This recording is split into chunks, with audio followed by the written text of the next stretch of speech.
Hey everyone, this is Mark from Red Arrow Industries, and today I'm going to explain how you can easily line up shots inside Boris Red for Avid Media Composer.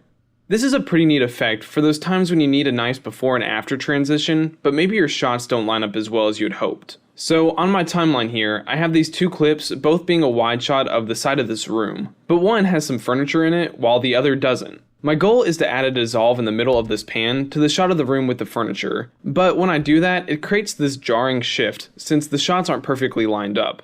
The way to make this match a little better is pretty simple. On this new timeline, I now have the two clips laid on top of one another on separate video tracks. First thing, you'll want to lay down the Boris Red filter on your top track and open up Boris Red. So I'll usually first turn the opacity about halfway down on my top layered shot.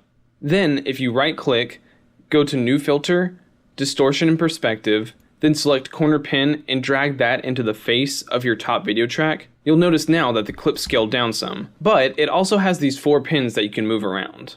Go ahead and drag each one of those pins back into the 4 corners of the frame to get it back to about where it was before. Now I can start moving these and essentially warp the shot a tiny bit to get these two lined up much better.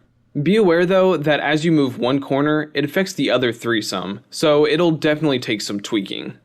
Once you have it where you want it to be, you can add the dissolve.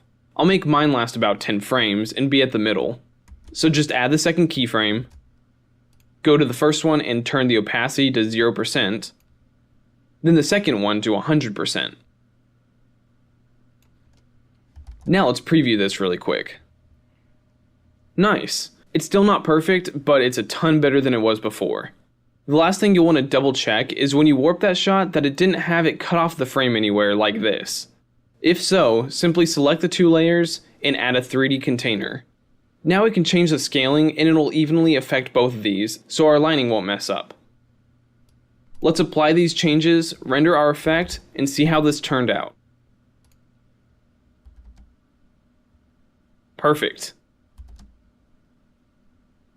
I hope you enjoyed this tutorial. If so, make sure to hit that subscribe button. And if you're wanting to find any of our other tutorials, you can find us on our Facebook page, Red Arrow Industries, or go to our website at redarrowindustries.com.